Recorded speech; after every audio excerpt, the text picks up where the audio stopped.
there, this is Sherry Hayes with MomDelights.com, and I'd like to start a new series and help you to teach your kids lesson by lesson through these McGuffey's books. So stay tuned.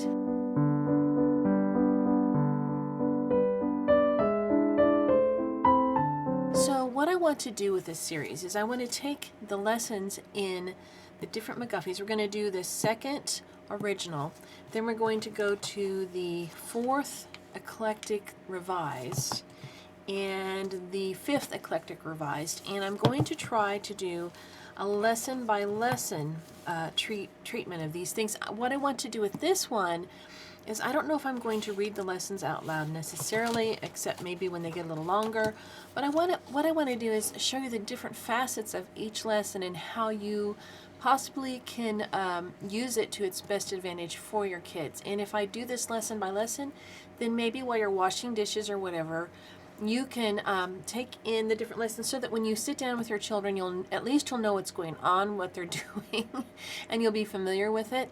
And you won't have to just I know I was thinking that I just got so busy when I had so many little kids that I didn't have time necessarily to go over the lessons before they did them. So it's just easier when you're familiar. So hopefully this will help you. So today I'm going to do a little overview, and I'll see how many lessons we get through in this reader. So first off, let's just look at the reader itself.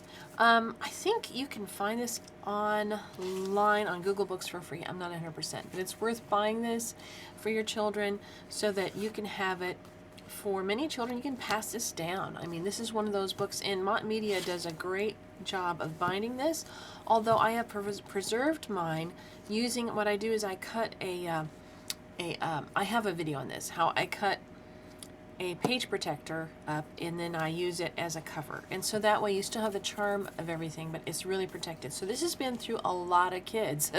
You can see one took a pen and tried to emboss it, but underneath it's still safe. Isn't that great? So anyway, so this is a redone one. It was originally, now let's see, it was originally, if you can see, this is originally done in 1836. So that's the date of this original book. So it's pretty, let's see, how many years, it's almost 200 years old, isn't it? Like 190 or something, 180 something. It's because this is 2022 when I'm making this. But anyway, so Roman numerals explained, because a lot of us, we haven't been very familiar with Roman numerals in our modern age, have we? Then we have the present publisher's preface, and you can read that if you want to. And then we also have McGuffey's original preface, and that's interesting to read if you want to. One thing that I want you to notice in here is that, let's see, well, I'll just read this aloud. I mean, since we're working on this book. This little book is designed, as its title indicates, to succeed the eclectic first reader. Now, the eclectic first reader is one that I heartily recommend, okay? The author is well aware of the important station which books of this grade occupy in the schoolroom, and, in view of this, he has expended great labor and pains in its preparation. Okay, William Holmes McGuffey grew up on the frontier, and he went to a frontier school, and he taught a frontier school when he was only 15 years old. So he understood, okay? Many of the lessons are entirely new. Others have been recompensed, simplified, and divested of objectionable and unintelligible expressions, while some have been abridged and others modified, both in language and sentiment, that they might be easy of apprehension to that class of readers for which the book is designed. In other words, they made it easier for early readers. Okay. No one who has not had experience in the preparation of books for the schoolroom or paid particular attention to this subject can conceive how utterly unsuitable for purposes of instruction is much of the juvenile reading placed before our youth. So this is done in a time when there wasn't really good stuff to teach kids with. This book was really revolutionary at the time. If this little volume should meet the wants of teachers and assist them in the instruction of their pupils, the author will be amply rewarded for his undertaking. The system of spelling lessons adopted in the first reader has been continued in the second. Now, spelling lessons. We think of spelling as, okay, spell at, A-T. No. Spelling lessons in this, I think, is more like the sounding out of words. Okay, so it's supposed to continue in this word. And it is presumed that those teachers who have tested its utility have had satisfactory demonstration of the beneficial effects of blending spelling lessons with reading. So then it has for us a content, and we'll have, here's the Roman numeral lesson here, and here's the page number here. So, and our first lesson is the little readers. So that's an interesting one. And you know, oh, look at one of these lessons. Praise to God. Isn't that wonderful? And here, oh, look at this one. The Moody Boy. Okay, suggestions to teachers. Let's read this. This is an important thing. The first object of the intelligent teacher is to awaken the attention of his pupil. This can be accomplished in no other way so well as by asking him questions. The questions found at the end of the lessons are intended merely as hints to the teacher of the way in which he may exercise the mind of the learner on every subject that is brought before him. That's good to know, isn't it? In using this book, the teacher is requested to try the conversational mode of communicating instruction and of training the mind. So it wasn't just about instructing, it was about training one's mind. Let him use the questions furnished in the book as the basis of this method, but let him by no means confine himself to these alone. In other words, do your own thing. Make it so that your child and you can enjoy it and understand it. Nothing can be more fatiguing to the teacher nor irksome to the pupil than a recitation conducted on the plan of verbatim answers to questions not always the most pertinent nor perspicuous. So, in other words, it speaks against the mindset that we've been taught in this age, is that there's only one right answer. You have one question, you have to have a precise right answer to that question, and you cannot deviate, okay? And so he's saying that it's fatiguing to the teacher and irksome to the pupil. I think that describes it well. Okay. You don't have to have verbatim answers, all right? And even if the questions found in the book were the most pertinent, still it would be but little more than an exercise of memory to the neglect of other faculties, to confine the examinations exclusively to these. In other words, not rote memory. Like you can, there was a movie about an autistic man who memorized the Abbott and Costello skit about who's on first, and he had it memorized, but he did not understand that it was supposed to be funny. Okay, so that's verbatim and rote memory, and it doesn't necessarily train the mind. And so this is really good that he says this. And it's important to understand this about McGuffey as you're using these books, to understand his mindset on education, don't you think? Let teachers strive to fix the attention of their pupils upon everything found on the page assigned for recitation. Let them call for answers and explanations, and let them never refuse or delay to give such answers, and to make such explanations as shall not only render intelligible, but make interesting every picture, every story, and every spelling lesson in the book. Okay? So, it's important to have the children talk about what they're seeing in the pictures and they're reading in the stories, okay? Accuracy is too little valued in school instruction. Now here he's talking about don't be rote and verbatim, and now he's talking about accuracy. So this is interesting, isn't it? Accuracy is too little valued in school instruction. Nothing is of much value which is not accurately acquired, and yet that accuracy, which consists in an adherence to the precise language as well as ideas of the lesson, is of but little value. Okay, so its accuracy is important, but not sticking to the exact accuracy of the ideas in the lesson. Wow, this sounds a lot like Charlotte Mason, doesn't it? If you think about the heart of Charlotte Mason, this is what's in here too. Let the child be encouraged to tell over the story, which he has just read in language of his own. Hey, isn't that just Charlotte Mason narration? This was encouraged by McGuffey in this book. I think it must have been something that was common among those who were thoughtful teachers at the time, don't you think? Let his faults be pointed out to him with such simplicity and clearness of instruction as shall make him sensible of what is meant, and with such kindness. Oh, isn't that wonderful to hear that? You're supposed to have kindness. You want me to? When with such kindness, wow, what a time. I don't know. I know that generally, I know a lot of teachers try to really do this, but in general, our society at this time is not really about kindness as much, is it? Isn't that sweet to hear that? As shall secure his gratitude for the corrections made. So if you're going to correct someone, do it with simplicity, clarity, and kindness. Isn't that good? As shall secure his gratitude for the corrections made, and those teachers who have not before tried the experiment will, it is believed, be surprised at its results. So I know at this time there were some very cruel teachers, and so maybe he's also trying to encourage the cruel teachers to be kind. In conclusion, let teachers be assured that any method of teaching, even the alphabet, which does not exercise their own minds so as to give a pleasurable excitement of thought, will not be successful in securing the object which every instructor ought, mainly to purpose to himself, namely, the interest and improvement of his pupils. In other words, if you're not enthused about it, you can't expect your kids to be enthused about it, basically. Okay, so as you can see, this is the illustration for the first lesson. All right, the little readers. So now you can go find something to do. Maybe you need to wash dishes or fold laundry.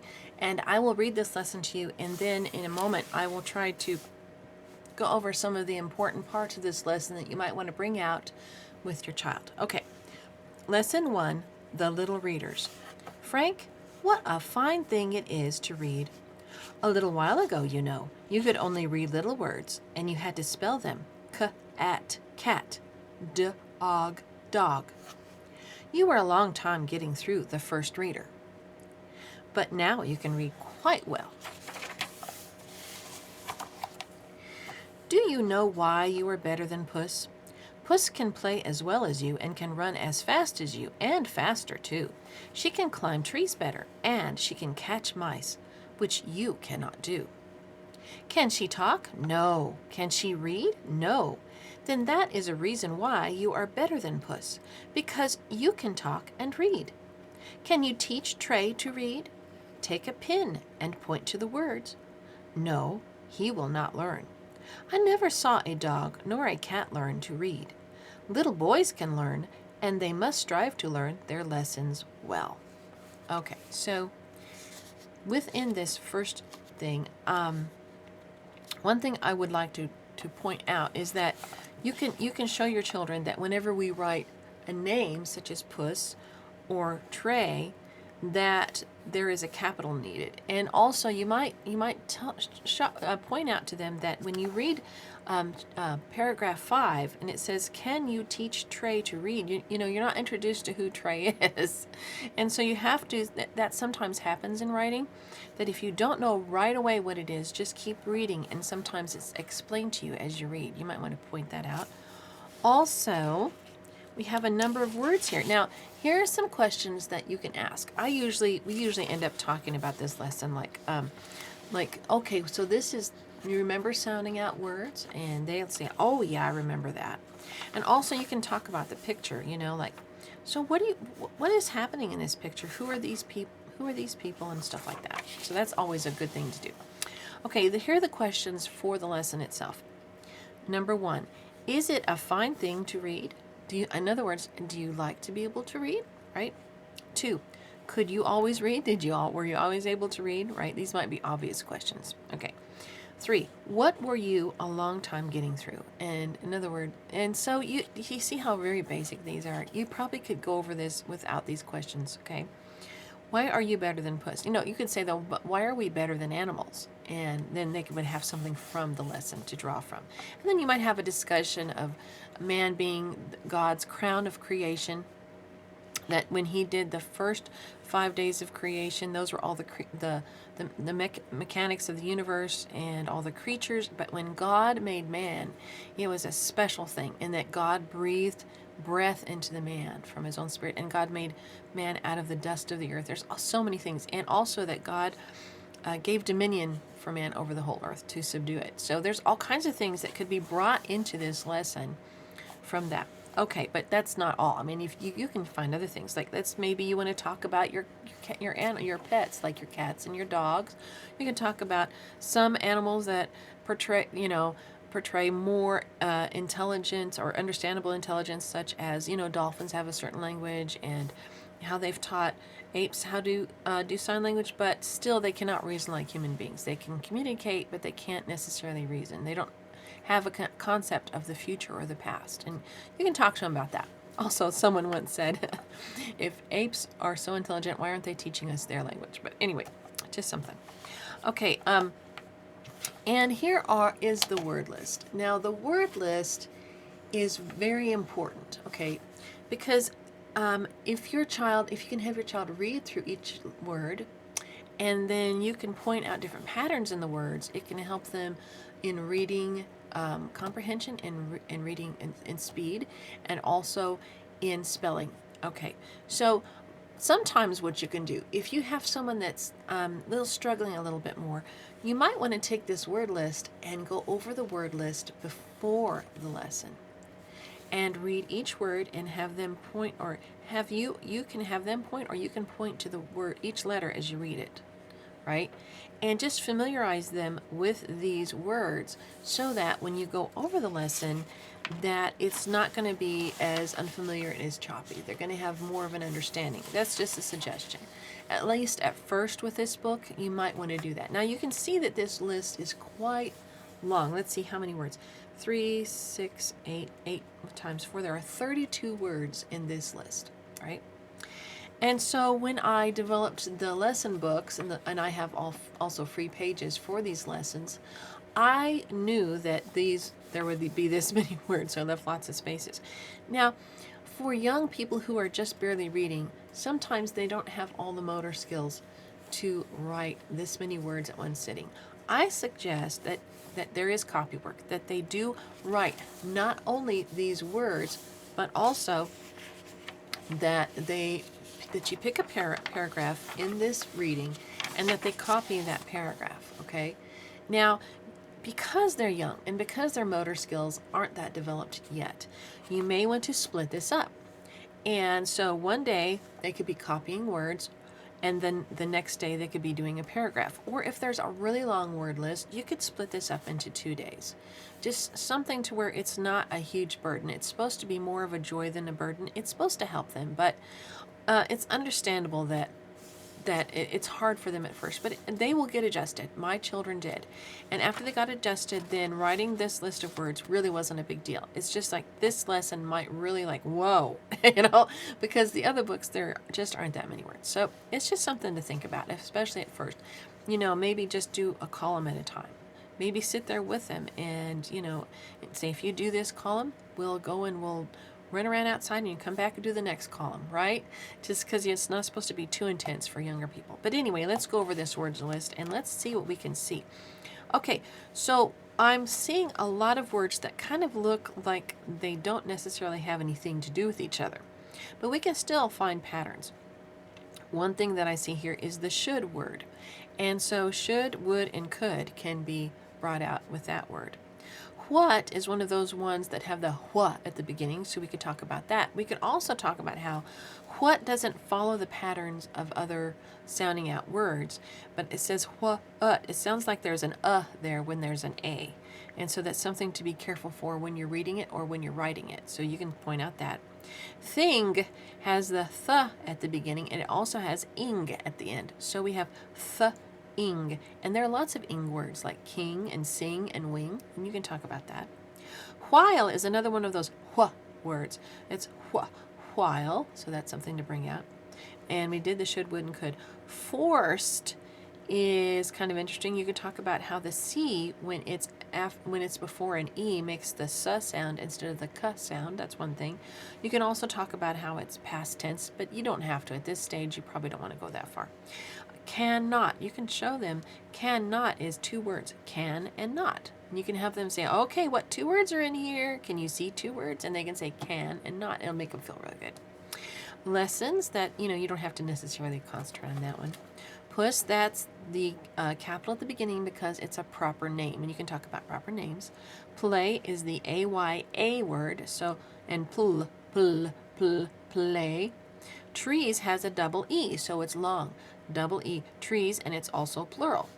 Mice is another one of those words that has the C that says S. So there you go.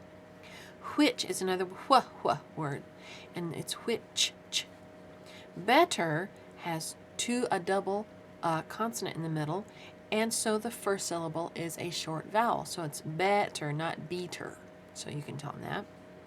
Reason, EA is E. Reader, see, reason and reader both have EA saying E. Point. Point is one of those French words we inherited. Words, the OR says Learn, the EAR says You can point that out. Strive is pretty straightforward. The stir at the beginning, and then you have long I because of the silent E. There's could. See, we have should over here and could over here. Faster. That's a 2-clap word. Sometimes what I would do, and this would be a good idea, whenever you come up to a 2-clap word or a 2-syllable word, have them clap it out. Say, okay, so find for me all the 2-clap words in this list. And so you can say, what, thing, while, should, forced, cannot, 2 claps. Lessons, puss, play, trees, which, better, reason, reader. See, so these different, you can help them to find out the 2-clap words, which can really be helpful to them. Let's see. Never, faster, and here's never, those are 2-clap words. Only, 2-clap word. Spell, how at the end of a word that has the sound of we put 2 L's and not 1. Catch the TCH there. Task, well, see, spell and well. They rhyme and they both have double L's at the end. Climb, that's one that has the silent B, and you can go over climb and comb and womb and all those that have the silent B. Because, that's a very common word, and they should really know how to spell this early on because, we don't want them texting BECUZ. No, I'm kidding. Maybe that's the way we should go anyway. Okay, little. This was a very important word to me when I was a little girl for some reason. But little has the short I because of the double T, and it has the ol at the end. Little. Getting. That's a 2-clap word, and it's from the root, and it's important also to show them roots. Like the root of getting is get, and then we put ing on the end, and we had to double the T. So get-ing. And that's what, if you do this for them, then they have this organized in their mind already, how words work when you spell them. Okay? So that was the first lesson. Okay, I think we'll do lesson 2, and then from here on out, since we've already done the introduction, we'll just continue just doing lessons when I make subsequent videos. Okay, lesson 2, time to get up. So, yes, we can see it. Okay. James, it is now morning. The sun is just peeping over the hills in the east. Get up, my boy, for the sun has just risen. I hope you have said your prayers and thanked your Father in heaven for all his goodness. I hope you have thanked him for your good health and the blessing of a home, for kind parents, for tender friends, for pleasant books, and all your other enjoyments. Never forget, before you leave your room, to thank God for his kindness. He is indeed kinder to us than an earthly parent. Let us now go out of doors. How beautifully the sun shines upon the hills. How glorious a thing is the sun. How much like that being who dwells in the heavens, sending down his mercies upon mankind, as the sun sheds its light and its warmth upon the world. Now, here are the questions. Now, there is so much you could bring out in this. Isn't it wonderful to have a lesson for a child that's all about God's glory? Okay. One thing that I think is important to note as far as reading and writing is concerned is that anything that refers to God is capitalized. So, when we have his goodness, Father in heaven. So, Father is capitalized, heaven is capitalized, his goodness, he, and all that kind of stuff. So it's all wonderful to see how heaven and God is always capitalized, especially in this book. Okay.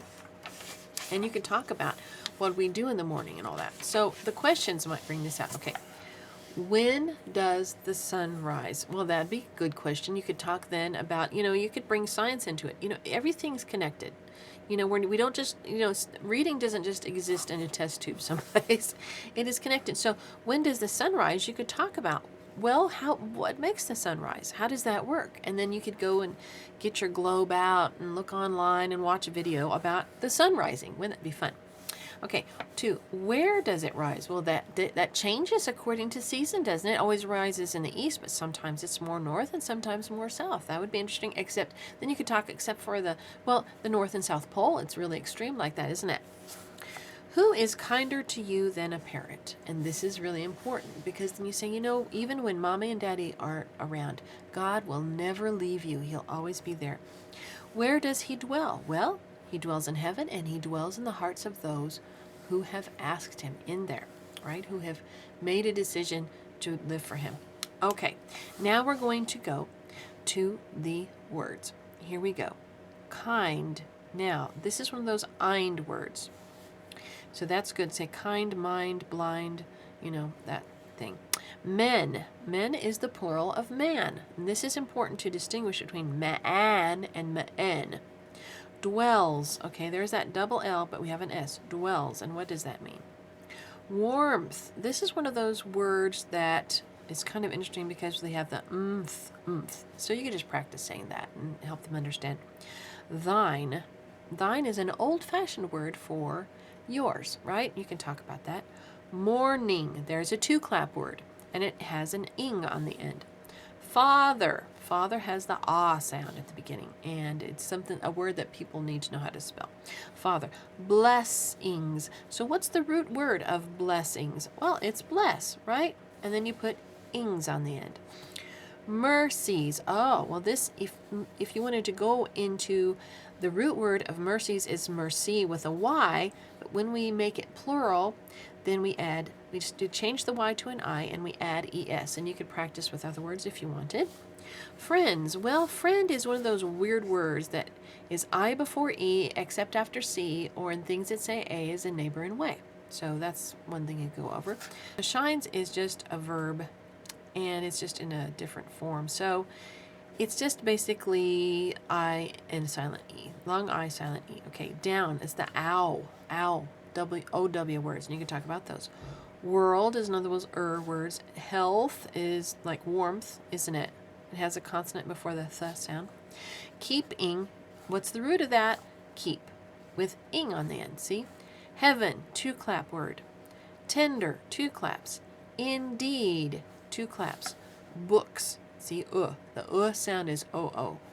Thank. Now, what's hard for us sometimes is to remember that N in front of the K. Sometimes kids can't hear that. Thank. Okay, sheds, that's pretty straightforward.